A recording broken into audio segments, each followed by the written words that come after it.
नमस्कार दोस्तों, आप लोग को ईडो ग्लोबल 90 में स्वागत है। बहुत बहुत स्वागत है। चलिए, आज मैं आप लोग को सामने एक फिर पुनः महत्वपूर्ण वीडियो लेकर आया हूँ और यह वीडियो है प्राचीन भारत के इतिहास से संबंधित। दोस्तों, मैंने इस प्राचीन भारत के इतिहास के क्रम में मैंने 2 वीडियो ऑलरेडी डाल चुका हूँ। तीसरा वीडियो मेरा है, इसमें भी यही चीज़ का जिक्र किया गया जो पिछले वीडियो में मैंने स्टार्ट किया था, प्राचीन भारत के इतिहास की स्रोत। मैंने पिछले वीडियो में प्राचीन भारत के इतिहास का स्रोत का पूरे एक बैकग्राउंड तैयार किया था, जिसमें मैंने पुरातत्व विभाग से पुरातत्व क्षेत्र से मैंने स्टार्ट किया था, जिसके अंतर्गत मैंने 2 चीज़ पे अध्ययन किया था। आज जो है मूर्ति कला। पिछले क्लास में मैंने अभिलेख के बारे में जिक्र किया था दोस्तों, जिसमें अशोक की अभिलेख और विभिन्न शासकों के द्वारा जो अभिलेख स्टार्ट किया गया था, अभिलेख के में जो माध्यम से जो शासक व्यवस्था को चालू किया था, उसके बारे में मैंने अध्ययन किया था। अब मेरा जो है पुरातात्विक स्रोत के ही अंतर्गत, जिससे प्राचीन भारत के इतिहास का स्रोत मिलेगा, उसमें मेरा दूसरा है मूर्ति कला और इसके बाद चित्रकला। इसके बाद फिर अगला जो वीडियो बढ़ेगा, अगला जो क्लास होगा पुरातात्विक स्रोत से ही, वो होगा सिक्का पे आधारित और भवन एवं स्मारक से संबंधित। तो दोस्तों, गौर से देखेंगे, मेरा पहला पार्ट 1 वीडियो था सिर्फ और सिर्फ अभिलेख से संबंधित। ये दूसरा वीडियो है पार्ट 2, उसमें मुझे डिस्कशन करना है मूर्ति कला और चित्रकला। पूरे प्राचीन भारत में जो ये मूर्ति कला और चित्रकला से संबंधित जितने भी काम हुआ था, उसके बारे में संदर्भ समझना है और उसी के आधार पर मुझे इतिहास को समझना है दोस्तों। तो चलिए हम लोग स्टार्ट करते हैं। स्टार्ट करने से पहले पुनः एक बार दोस्तों आप लोगों को कहना चाहूँगा, जो आप लोग जो वीडियो जो देख रहे हैं ना, पूरा वीडियो देखिए। दूसरी बात, ये वीडियो को आप लोग सब्सक्राइब कीजिए, शेयर कीजिए, साथ साथ जितने भी व्हाट्सएप फेसबुक ग्रुप है उसमें उसको डालिए, जिससे ये होगा कि वीडियो का मूविंग होगा और जो बच्चे इससे दूर हैं, जो बच्चा चाहता है मैं प्राचीन भारत के इतिहास से संदर्भ में या पूरा का पूरा मुझे तैयारी करना है यूट्यूब पे, तो आप उस बच्चे के लिए एक आप बहुत बड़े सोर्स बन जाएंगे और उस बच्चे को बहुत ही आसानी तरीका से आपके द्वारा ये वीडियो उपलब्ध हो जाएगा। इसलिए मैं पुनः आप लोगों से रिक्वेस्ट करता हूँ, हार्दिक रिक्वेस्ट करता हूँ, सो उसे सब्सक्राइब कीजिए, शेयर कीजिए, व्हाट्सएप फेसबुक जितने भी ग्रुप हैं उसमें इस वीडियो को डालिए। इससे जो बच्चे वंचित है लाभान्वित हो सकेंगे। चलिए दोस्तों, अब आगे चलते हैं। मूर्ति कला नाम से ही क्लियर है, मूर्ति कला के से भी हम लोग को प्राचीन भारत के इतिहास का स्रोत माना गया है। उससे भी मुझे प्राचीन भारत का स्रोत मिला है, उसमें मुझे समझने का मौका मिला है। तो मूर्ति कला से भी हम लोग को प्राचीन इतिहास के बारे में जानकारी मिलता है दोस्तों। आइए, तो सबसे पहले आप हम लोग बात करते हैं, भारत में मूर्ति कला का सर्वप्रथम शुरुआत हो गई थी जब हमारे भारत अभी तक जो हम पहुंचे हुए हैं, तो अभी तक तो काफ़ी विकास है। जहां तहां देखिएगा, जिस मंदिर में मूर्ति का बना हुआ है, तो इसकी जो विकास हुई है ना, 1-2 साल, 200 साल, 400 साल पहले की नहीं है, हजारों साल की घटना के बाद उपरांत इतने सुंदर तरह की मूर्ति हम लोग अभी देखने को मिलता है। तो उसकी शुरुआत सर्वप्रथम हड़प्पा सभ्यता में हो चुकी थी, जिसमें जहां अभी भी वर्तमान में मुझे शिव मूर्ति का प्रमाण मिला है। तो हमसे ये पूछा जाए भारत में मूर्ति का सर्वप्रथम शुरुआत कब हुई थी, तो वो कहेंगे हड़प्पा काल में। अलग बात है, उस काल में उतने अभी की तुलना में सुसज्जित और इतने कंस्ट्रक्शन सुंदर नहीं हुआ करता था, मगर कहीं ना कहीं दोस्तों मूर्ति का जो विकास या बनावट की शुरुआत जो हुआ था, वो हुआ था हड़प्पा काल में। तो हमसे ये पूछा जाए भारत में प्राचीन की बात से शुरू किया जाए, या प्राचीन भारत में मूर्ति कला का सर्वप्रथम शुरुआत हो गई थी तो हड़प्पा काल में, जहां शिव मूर्ति का प्रमाण मिला, शिव भगवान का प्रमाण मिला है। आइए, मूर्ति कला का जो सबसे अधिक विकास, मूर्ति कला का अधिक विकास जो हुआ था, वो हुआ था आपको कुषाण काल में। कुषाण काल में मूर्ति का तो विकास हुआ था ही, काफी इस पे ध्यान दिया गया था, मगर सर्वाधिक की बात किया जाए दोस्तों, तो यहाँ मेरा आंसर अलग हो जाएगा। तो हमसे ये पूछा जाए मूर्ति कला का सर्वाधिक विकास किस काल में हुआ था, तो वह गुप्त काल में हुआ था, जिसे भारतीय इतिहास में, प्राचीन काल के इतिहास में गुप्त काल को स्वर्ण काल कहा गया। इस काल में मंदिरों का काफी विकास हुआ था दोस्तों। बहुत सा वेद और बहुत सा ग्रंथ की रचना किया गया था, परिभाषित किया गया, ट्रांसफर किया गया था। जो इसको मौखिक रूप से आ रहा था, उसको लिखित रूप में इसको स्थान दिया गया। गुप्त काल में मंदिरों का निर्माण हुआ, मूर्तियों का निर्माण हुआ, काफी कह सकते हैं इस काल में विकास हुआ था। इसलिए कह सकते हैं और कहा भी जाता है प्राचीन काल में जो गुप्त काल है ना, वो स्वर्ण काल का इसको संज्ञा दिया गया है। चलिए, बट इसमें बहुत सा इतिहासकार इसकी अवहेलना भी करता है, आलोचना भी करता है नहीं। तो चलिए हम लोग आगे दृष्टि से देखते हैं। तो 3 क्वेश्चन महत्वपूर्ण हो गया। भारत में मूर्ति कला का सर्वप्रथम शुरुआत हुई थी हड़प्पा काल में। भारत में या प्राचीन भारत में मूर्ति का अधिक विकास हुआ था, वो हुआ था कुषाण काल में। और सर्वाधिक की बात किया जाए भारत में या प्राचीन भारत में सर्वाधिक जो मूर्ति का निर्माण हुआ था, सर्वाधिक विकास हुआ था, वो हुआ था गुप्त काल में। दोस्तों आइए, मूर्ति बनाने का भी बहुत सा कला होता है, art of the construction of the statue. इसी पर बात करेंगे स्टैच्यू। इसमें 2 महत्वपूर्ण है, गांधार कला और मथुरा कला। हम लोग को सिलेबस में, हम लोग को एग्जामिनेशन में ये दोनों कला के बारे में काफी अध्ययन किया जाता है। चलिए पहले हम लोग करेंगे गांधार कला। गांधार कला है दोस्तों जो है ना, हिंद और यूनान जिसको ग्रीक्स कहा जाता है, उसकी दोनों के मिला हुआ कला के रूप में इसको हम लोग जानते हैं। जो कि वर्तमान में गांधार जो है अभी पाकिस्तान के क्षेत्र में, बट जब स्वतंत्रता से पूर्व या प्राचीन की बात किया जाए तो पाकिस्तान भी भारत का एक महत्वपूर्ण अंग हुआ करता था। तो हम लोग कह सकते हैं हिंद एवं यूनानी ग्रीक का मिश्रण को गांधार कला कहा गया। इस गांधार कला में हिंद का भी यानी भारत का भी कुछ ना कुछ इसमें कला है, आर्ट है, और साथ साथ यूनान का भी इसमें कुछ ना कुछ, दोनों को सम्मिलित रूप से गांधार कला का संज्ञा दिया गया। इस कला का विकास गांधार क्षेत्र में हुआ था। वर्तमान में गांधार पाकिस्तान में स्थित है। छोड़ो दोस्तों, तो गांधार एक जगह है जो कि वर्तमान में पाकिस्तान में है। तो वहां पे गांधार एक राज्य हुआ करता था, जो आगे हम लोग पढ़ते हैं इसी में पढ़ेंगे। आप लोगों से पूछेंगे गांधार एक राज्य का राजधानी कहाँ हुआ करता था, सारी बात यहाँ डिस्कशन करना है। तो गांधार में इस हिंद और यूनान की जो संयुक्त कला का जो विकास हुआ वो गांधार क्षेत्र में हुआ, इसलिए उस कला का नाम गांधार पड़ा, गांधार कला पड़ा। प्राचीन काल में गांधार राज्य की राजधानी वो था तक्षशिला, जहाँ पे राजा तक्ष के द्वारा तक्षशिला विश्वविद्यालय की निर्माण किया गया था। दोस्तों ये भी बात याद रखेंगे, विश्व में यदि हमसे पूछा जाए विश्व में सबसे प्राचीन विश्वविद्यालय की संज्ञा किसे दिया गया तो वही तक्षशिला विश्वविद्यालय, जिसमें हम लोग जानते हैं कौटिल्य जिसने अर्थशास्त्र की रचना किया था, उसमें यही चाणक्य कौटिल्य ने पढ़ाई भी किया था और आगे चल के उस यूनिवर्सिटी का, उस विश्वविद्यालय का आचार्य भी बने हुए थे। उसी तक्षशिला की बात हो रही है। उसी तक्षशिला गांधार की राजधानी हुआ करती थी। सर्वप्रथम गांधार कला के अंतर्गत ही भारत में गांधार कला की जब शुरुआत हुई तो सबसे पहले भारत में गांधार कला से संबंधित भगवान बुद्ध की प्रतिमा का बनाया गया हुआ था, और वह एक जो समतुल्य था वह यूनानी देवता अपोलो के समान बनाया गया था। जिस समान ग्रीस यूनान का जो एक देवता हुआ करते थे अपोलो, जिस रूप में हुए अपोलो वहाँ की मूर्ति की कंस्ट्रक्शन किया गया था, उसी रूप में भगवान बुद्ध का भी गांधार कला के माध्यम से उसको बनाया गया था। यहाँ एक महत्वपूर्ण है, सर्वप्रथम गांधार कला के अंतर्गत ही भगवान बुद्ध की मूर्ति बनाया गया था जो यूनानी देवता अपोलो के समान है। दोस्तों आशा करते हैं आप लोग समझ रहे होंगे। यदि आप लोगों को कुछ समझ में नहीं आता है, कुछ यदि डाउट है तो मुझे बोलिए, कमेंट बॉक्स में जाइए, मुझे कहिए सर इस तरह की समस्या है, मैं उसे पूरा 100% हल करने की कोशिश करूंगा। और साथ साथ आप लोग, फिर मैं पुनः करता हूं, वीडियो को थोड़ा शेयर कीजिए, सब्सक्राइब कीजिए, व्हाट्सएप फेसबुक ग्रुप में इसको डालिए। अब आइए कला से ही संबंधित, मूर्ति कला से ही संबंधित मथुरा कला। कहा गया है जो गांधार कला है ना वो विदेशी है, हमारे देश के बाहर से में इसका विकास हुआ है, जिसमें यूनान का, हिंद का, दोनों का संयुक्त रूप से मिश्रण है। बट जो एक मथुरा कला है जो कि भारत के अंतर्गत ही यूपी क्षेत्र में पड़ता है मथुरा, तो मथुरा कला का जो विकास है वो पूर्णतः स्वदेशी है। उसमें भारत में ही इसका विकास हुआ और भारत में ही बहुत तरह की मथुरा कला पे आधारित बहुत सा मूर्ति का निर्माण किया गया है। तो गांधार कला विदेशी है, लेकिन मथुरा कला पूर्णतः एक स्वदेशी कला है। गांधार कला एवं मथुरा कला का सर्वाधिक विकास हुआ था कुषाण काल में।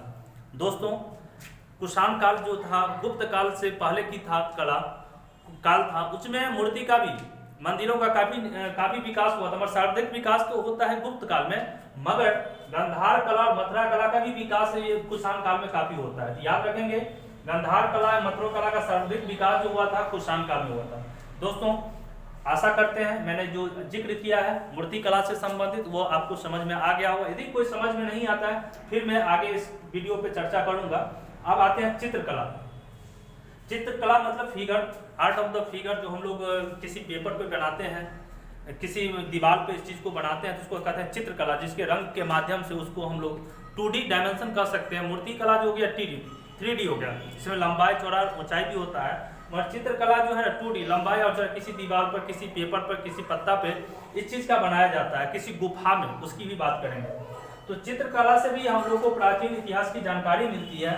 जैसे अजंता की चित्रकला, अजंता गुफा है दोस्तों, महाराष्ट्र में, बात करेंगे अजंता का चित्रकला, एलोरा का चित्रकला, एलिफेंटा का चित्रकला और बाघ का चित्रकला, ये कहीं ना कहीं सभी गुफा से संबंधित है। गुफा के अंदर, क्योंकि प्राचीन काल में लोग इस तरह की बिल्डिंग, अभी के जो इस तरह से घर बनाया जाता उस तरह के घर नहीं हुआ करता था, कहीं ना कहीं झोपड़ी होता था या कहीं ना कहीं पहाड़ को काट के इसमें गुफा बना के उसमें ये लोग रहता था। तो उस गुफा में, बहुत तरह की गुफा में उसमें बना के रहता था। और जिस तरह से हम लोग अभी घर को पेंटिंग करते हैं, चित्र बनाते हैं, हर एक तरह का, चाहे भगवान शिव का हो, भगवान हर एक तरह का भगवान का, उसी तरह से उस काल में भी, प्राचीन काल में भी उस ये लोग गुफा बना के गुफा को चित्रकारी के रूप में एक सुंदर ढंग से व्यवस्थित करते थे।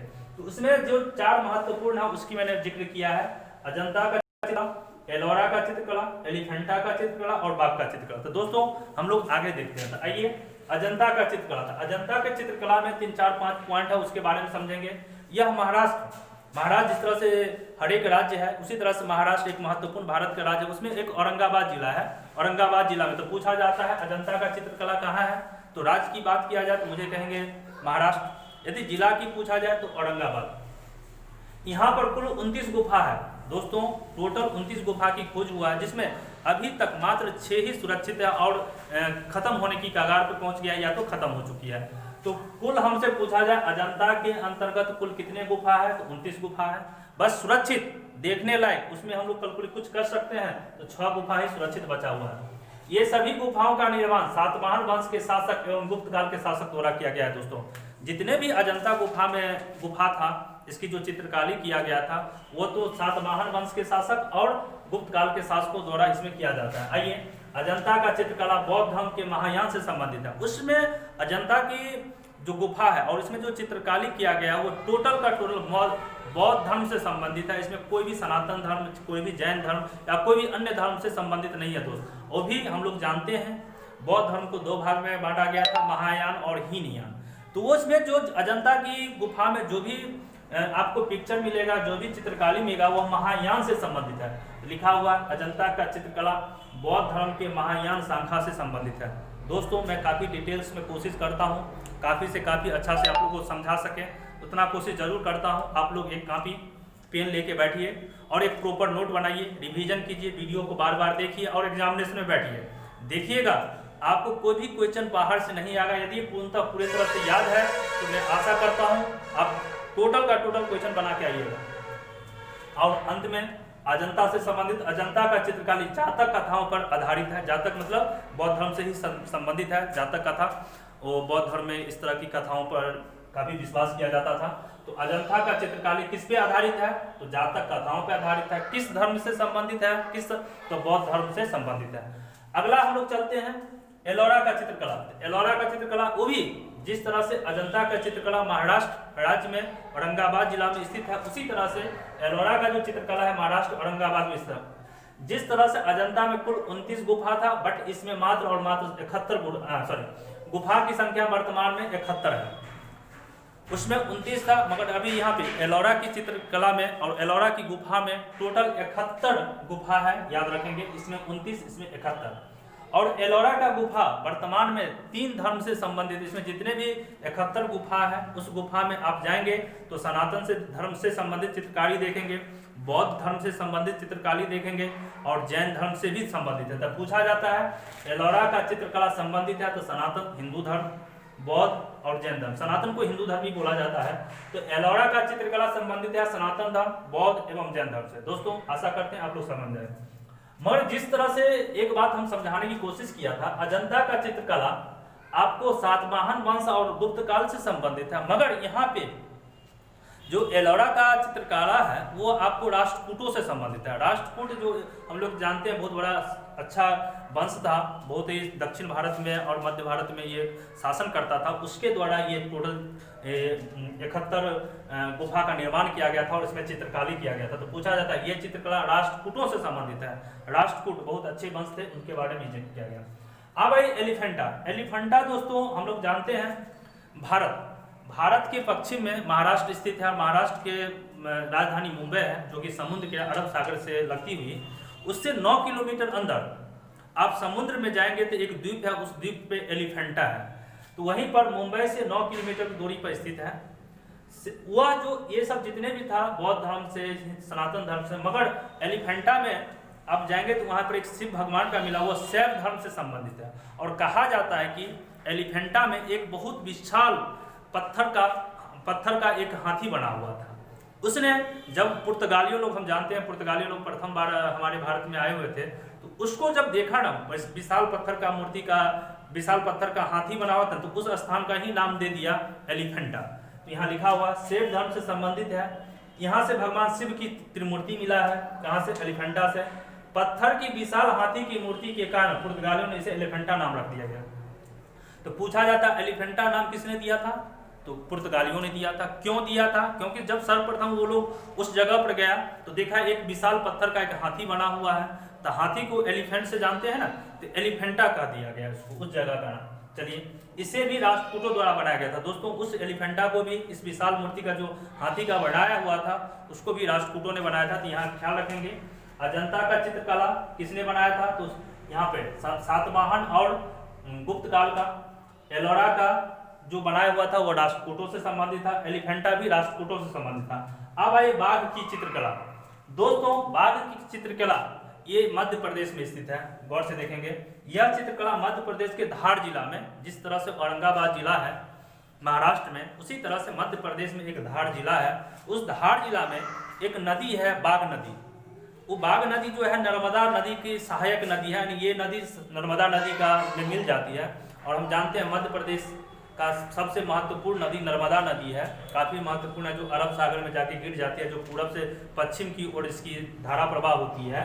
तो यह चित्रकला मध्य प्रदेश में धार जिला में नर्मदा का सहायक नदी बाघ नदी के बगल में एक बाघ गांव है, उसमें स्थित है ये बाघ की चित्रकला। तो फिर से पुनः इस बार कह रहा हूँ दोस्तों, बाघ कला मध्य प्रदेश के धार जिला में स्थित है। और धार जिला में ही एक नदी है बाघ नदी, जो कि नर्मदा नदी का सहायक है। तो बाघ नदी के किनारे एक बाघ गांव है, उस बाघ गांव में बाघ की चित्रकला स्थित है। यहाँ से कुल 9 गुफा मिला है, जो गुप्त कालीन है। गुप्त काल में इसका विकास हुआ था, गुप्त काल के द्वारा बनाया गया था। ये चित्रकला बौद्ध धर्म के महायान से संबंधित है। तो यहाँ पर इस चीज को जिक्र करेंगे, ये जो है बौद्ध धर्म से महायान। तो यहाँ पर आइए, अजंता का गुफा या अजंता का चित्रकला बौद्ध धर्म से संबंधित है। ये एलोरा का चित्रकला ये बौद्ध धर्म से भी, सनातन धर्म से भी, जैन धर्म से संबंधित है। एलिफेंटा शैव धर्म से संबंधित है। शैव भगवान शिव का मूर्ति मिला है, तो शैव धर्म से। और बाघ का चित्रकला भगवान बुद्ध या बौद्ध धर्म से संबंधित है। तो दोस्तों आशा करते हैं आप लोग समझ गए होंगे। फिर आइए एक बार अजंता का चित्रकला महाराष्ट्र के औरंगाबाद जिला में, एलोरा का महाराष्ट्र के औरंगाबाद में, एलिफेंटा मुंबई से 9 किलोमीटर पश्चिम की ओर जाएंगे तो अरब सागर में एक द्वीप है, वहां पर पाया गया है। और बाघ का चित्रकला मध्य प्रदेश के धार जिला में स्थित है, जो कि बाघ नदी के किनारे बाघों में स्थित है। तो दोस्तों आशा करते हैं आप लोग समझ में आ गया होगा। आपने इस वीडियो को अंत तक देखते हैं, इसके लिए मुझे बहुत काफ़ी खुशी होती है। इसके लिए आप लोग को धन्यवाद। और यही इसी तरह से आप जिस तरह से आप ये वीडियो अंत तक देखते हैं, उसी तरह से अन्य बच्चों को भी पहुंचाने का काम थोड़ा करें, व्हाट्सएप फेसबुक में डालें। और मैं आशा करता हूँ इसका तीसरा जो सिक्का और भवन एवं स्मारक से भी मुझे प्राचीन भारत के इतिहास की स्रोत को जानने का मौका मिलेगा। तो तुरंत आप ये वीडियो देख रहे हैं, यदि आप अभी देख रहे हैं तो जस्ट एक दिन के बाद कल मैं अगला वीडियो में डालूंगा। उसी तरह से सीरीज बाय सीरीज पूरे प्राचीन भारत के इतिहास के क्रम में मैं इसके बाद आ जाऊंगा, साहित्यिक स्रोत आऊंगा, इस पर विदेशी स्रोत बताऊंगा, कैसे हमारे प्राचीन भारत में ये लोग आए थे और किस तरह से हमारे प्राचीन भारत को जानने का मौका मिला। सारी बात मुझे करना है दोस्तों। धन्यवाद, थैंक यू वेरी मच।